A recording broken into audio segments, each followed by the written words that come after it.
A bombshell revelation about a woke bishop and millions of dollars in USAID funding was about to explode across the American political landscape, threatening to tear apart the delicate fabric of institutional trust. Picture this: the digital studio pulsed with an electric tension, X, formerly Twitter, screens flickering with breaking updates, viral video thumbnails waiting to detonate across social media. Karoline Leavitt sat poised, her camera rolling, ready to unleash a digital missile that would send shockwaves through progressive religious circles and conservative political networks. Hello everyone, I am here to inform that Elon Musk has discovered something extraordinary, Leavitt began, her voice cutting through the digital static with surgical precision.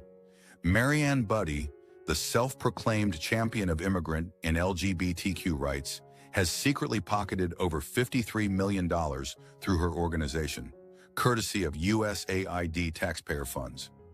Her words hung in the air, a precision-guided accusation designed to demolish her target's carefully constructed public persona. The timing was strategic. Public frustration with government spending had reached a boiling point, and Leavitt knew exactly how to tap into that simmering national anger. Her video wasn't just an expose, it was a calculated political grenade, crafted to explode maximum controversy with minimum collateral damage to her own reputation. Conservative social media platforms erupted instantly. Shares, retweets, and comments cascaded like a digital wildfire. Hashtags materialized within minutes. #woke, Bishop exposed began trending, transforming from a mere digital tag to a full-blown political movement. Marianne Budde, still unaware of the tsunami approaching, continued her daily routine, oblivious to the storm about to break over her head. As Leavitt's video spread, it did more than just raise questions about financial transparency. It struck at the heart of a deeper, more visceral political divide, challenging not just one bishop's integrity, but the entire progressive narrative of compassion and social justice. The stage was set for a battle that would go far beyond mere financial accusations, promising to reveal the raw, unfiltered tensions lurking beneath America's cultural fault lines. Would the truth emerge, or would this become just another skirmish in the endless culture wars? One thing was certain: Karoline Leavitt had just lit the fuse, and nobody could predict exactly where the explosion would lead. The digital aftershock of Leavitt's initial video had barely settled when she released her deeper, more calculated follow-up. This wasn't just an accusation. It was a surgical strike designed to dismantle Marianne Budde's entire moral framework. "Let me break this down for you," Leavitt began, her voice a blend of calculated outrage and investigative determination. Her lens zoomed in on the core of her argument. Budde was using a facade of compassion to mask what Leavitt claimed were deeply problematic ideological agendas. "She's cloaking her true behaviors under a false guise of humanitarian work," Leavitt declared, her words striking like precision missiles at the heart of Budde's public image. The financial numbers were staggering. Hundreds of millions of dollars flowing through Lutheran church networks, many adorned with prominent LGBTQ+ flags, each dollar becoming a potential weapon in Leavitt's narrative of ideological corruption. Conservative audiences were captivated, watching as each reveal peeled back another layer of what they perceived as institutional manipulation. Conservative media personalities began amplifying Leavitt's message. Clips were shared, analyzed, dissected. Each repost, each share became another nail in Budde's credibility coffin. The digital ecosystem was transforming Leavitt's accusations from mere allegations to perceived truth. What made her approach so devastating was its strategic brilliance. She wasn't just attacking an individual, she was challenging an entire system. By targeting Budde, Leavitt was essentially putting on trial the entire progressive approach to immigration, LGBTQ+ rights, and institutional funding. Social media platforms became battlegrounds. Conservative commentators rallied behind Leavitt's narrative, while progressive defenders of Budde found themselves increasingly on the defensive. The hashtag #exposed the woke bishop began trending, a digital guillotine ready to execute Budde's public reputation. As the video concluded, Leavitt left her audience with a provocative question that would echo through digital and political corridors. Are we going to let our taxpayer dollars continue funding ideological agendas that undermine our core values? The challenge was issued, the gauntlet thrown down, and everyone was waiting to see how Marianne Booty would respond. Little did anyone know, the real battle was just beginning. Buddy was preparing her counterattack, and the political world was about to witness a confrontation that would make previous media controversies look like mere skirmishes. The PBS studio lights felt like interrogation beams as Marianne Booty prepared to face the storm Leavitt had unleashed. "I have done nothing wrong," she began, her voice a carefully calibrated mix of defiance and wounded righteousness. This wasn't just a media appearance. It was a desperate attempt to salvage her reputation, to push back against the tsunami of accusations that threatened to wash away years of carefully constructed public image. "These funds were explicitly for helping immigrants and protecting human rights," Buddy declared, her fingers gripping the armrests of her chair. Her strategy was clear: transform the financial controversy into a moral crusade.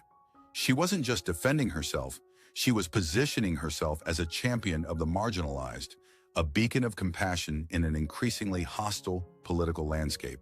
But her defense carried an undercurrent of counterattack. "Trump and his conservative allies are trying to silence me," she claimed, her voice rising with a mixture of anger and strategic victimhood. "They're targeting me because I dare to stand up for those who cannot stand up for themselves." It was a classic political pivot, turning accusation into persecution, financial scrutiny into ideological warfare. The reaction was immediate and polarizing. Conservative commentators scoffed at her explanation, seeing it as a transparent attempt to deflect from the financial questions. Progressive supporters, however, rallied around her, seeing a familiar pattern of powerful interests attempting to silence a voice of social justice. Social media erupted. Supporters created the hashtag #StandWithMarianne, a digital fortress designed to protect her from Leavitt's accusations. Clips of her PBS interview were shared, dissected, interpreted through the lens of each political tribe's existing narratives. But beneath the passionate defenses, a more uncomfortable question lingered. What was really happening with those millions of dollars? Buddy's passionate speech, while compelling, hadn't actually addressed the specific financial allegations. Each passionate denial seemed to create more questions than answers. Her supporters were loud, but a subtle uncertainty was creeping into their voices.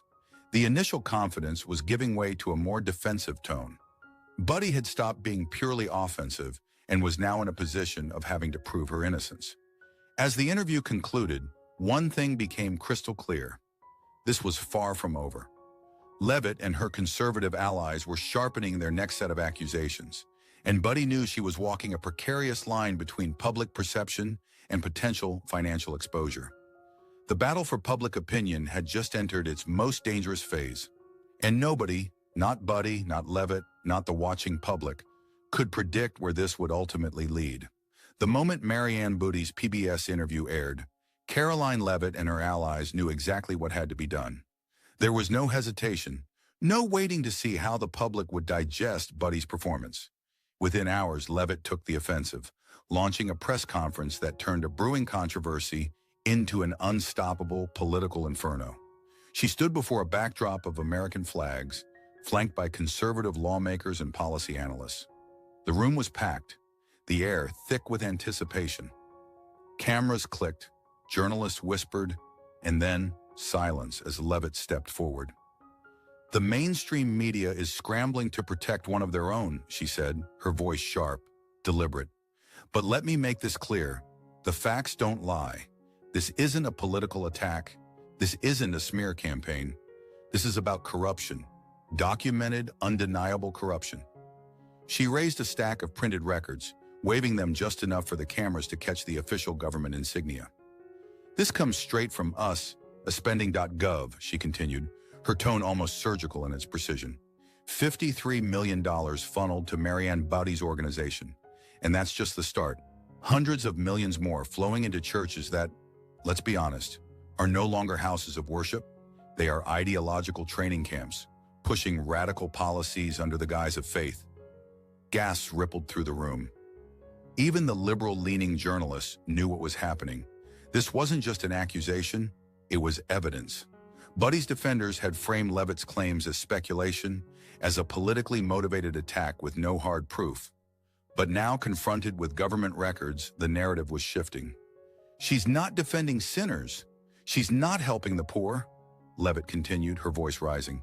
She's weaponizing faith to push an agenda that directly contradicts the values of millions of Americans. And she's doing it with your money. The reaction was instant. Conservative networks blasted the press conference live, fueling a firestorm that spread across social media. The #sign exposed the woke bishop gained even more traction. Even some moderate commentators, those who usually avoided partisan brawls, admitted that Leavitt had delivered a devastating blow. Then came the moment that would define the night. A clip surfaced from Greg Gutfeld's show. The camera cut to him, leaning back in his chair with that signature smirk. "Who knew," he said, barely containing his amusement, "that Satan wears granny glasses and stole his haircut from John Denver?" The panel burst into laughter, but underneath the humor was something much sharper. Ridicule, contempt, a complete evisceration of Buddy's credibility. The clip spread like wildfire, looping endlessly on X, TikTok, Rumble. Even mainstream outlets were forced to acknowledge it. The battle for public perception had shifted, and Buddy was losing, badly, and yet, even as the tide turned, there was a lurking unease, a feeling that this wasn't over. Leavitt had exposed something much bigger than one corrupt bishop. This was about a system, a network of influence that stretched far beyond Marion Booty. The question was no longer whether Buddy was guilty. The question was, who else was involved? The media machine lurched into action. Within hours of Karoline Leavitt's press conference, the counteroffensive began. Liberal pundits flooded primetime slots, dismissing her accusations as right-wing hysteria. Some claimed the documents she held were taken out of context. Others insisted this was just another attempt to discredit a progressive religious leader who dared to challenge conservative norms. But no amount of spin could erase the reality of cold, hard numbers. $53 million. Hundreds of millions more scattered across faith institutions that, by all appearances, had traded scripture for ideology. And the public wasn't buying the damage control. Fox News didn't just report the story, they dissected it, frame by frame, panel after panel. Leavitt's press conference was replayed, her words analyzed, her evidence laid bare for millions to see. It wasn't just her voice leading the charge anymore. The conservative media ecosystem had mobilized. Then came the real bombshell. An independent news outlet, one unaffiliated with the partisan networks, published a report uncovering something far more sinister than what Leavitt had initially revealed. The churches that received these funds have been systematically changing their names in federal databases, the journalist reported. This isn't just about misused taxpayer dollars. This is an effort to conceal the money trail. These institutions are being rebranded to evade scrutiny, ensuring that the cash keeps flowing without public detection. The impact was instantaneous. On X, conservatives erupted, calling it proof of a coordinated laundering operation. Hashtags multiplied, Nashur follow, the money, Nashur woke church scandal, Sashur expose the network. It was no longer just about Marianne Booty. It was about who else had been part of this operation, how deep it went, and whether it was even legal. Across the aisle, progressive commentators scrambled. Some dismissed the allegations outright, while others tried to shift the conversation. Why is Karoline Leavitt so focused on this? A CNN panelist questioned. Shouldn't we be talking about real issues? Climate change, gun violence, systemic inequality? The dodge was transparent, and it didn't work. For the first time since the scandal broke, a real sense of fear was creeping into the responses from Buddy's defenders. It wasn't just about bad optics anymore. It was about the possibility of real legal consequences. As public pressure mounted, a new question emerged. Would Congress step in? And more importantly, how much longer could Marianne Booty stay silent? Marianne Booty had no choice but to act. The walls were closing in. Every hour brought another revelation, another headline dissecting her finances, another conservative commentator shredding her credibility on live television. Silence was no longer an option. If she didn't take control of the narrative now, she'd lose it forever. So she did what every embattled progressive figure does when under siege. She called for a unity event. The location was predictable. St. John's Episcopal Church, the very church that had once been set ablaze during the BLM riots while Buddy stood by, saying nothing about the violence. Now that same church would serve as the backdrop for her public redemption tour. The cameras were ready, the audience carefully selected. Seated in the front rows were immigrant families, LGBTQ+ activists, faith leaders, all chosen to embody the cause Buddy claimed to defend. She stepped to the podium, dressed in somber blue, her expression carefully curated to reflect both grief and righteous defiance. The opening lines were scripted for maximum emotional impact. "I have spent my life serving the marginalized, standing with those who have no voice," she began, her voice measured, deliberate. "And now I find myself under attack, not because of wrongdoing, but because I dared to challenge those in power." A ripple of murmured agreement spread through the crowd. "The funds in question," she continued, "were never about me. They were about helping the immigrant child seeking safety, helping the transgender youth who faces rejection, helping those who need us." The applause was immediate, but outside the church, a very different scene was unfolding. A crowd of protesters had gathered, their signs stark, their chants relentless. "Show us the money! Faith, not fraud! Accountability now!"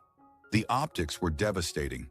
While Buddy spoke of compassion inside the church, the reality outside was one of betrayed trust. And the final crushing blow came not from a conservative outlet, but from an independent financial watchdog. Mere minutes after Buddy's speech, a breaking report dropped.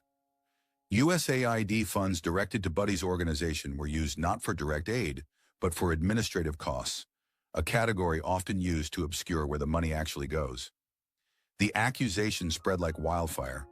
Was this mismanagement, negligence, or something worse?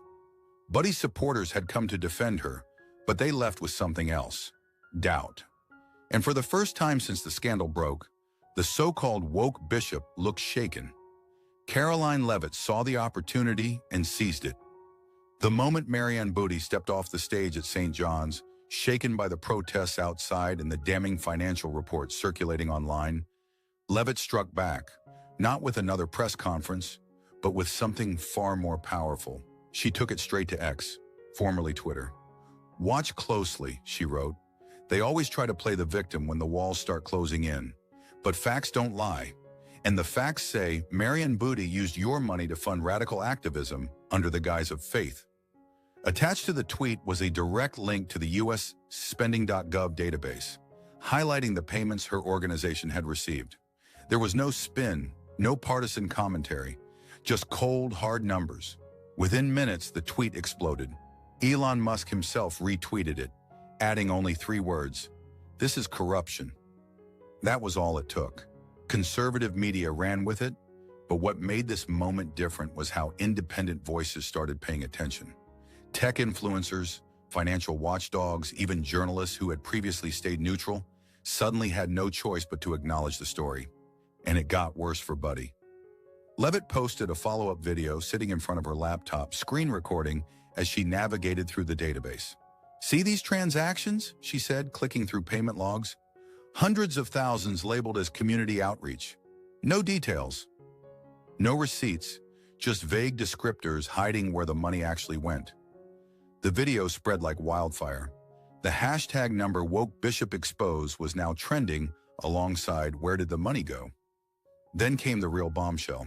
An anonymous whistleblower, someone inside Buddy's organization, reached out to an independent journalist, claiming that staff had been told to classify expenses in a way that would prevent government audits from flagging them. The journalist posted a blurred screenshot of internal documents. The key phrase stood out in bold: "Ensure all payments fall within general expense categories. Do not specify funding origins." If true, this wasn't just an optics disaster. It was potential fraud. Buddy's defenders scrambled. Liberal commentators dismissed it as a right-wing witch hunt. Some suggested that the whistleblower was a fabrication, but it didn't matter anymore. Public opinion had already turned. As Leavitt ended her video, she leaned forward, staring directly into the camera. "This isn't just about one church. This is about a system designed to hide the truth, and we're just getting started." The message was clear.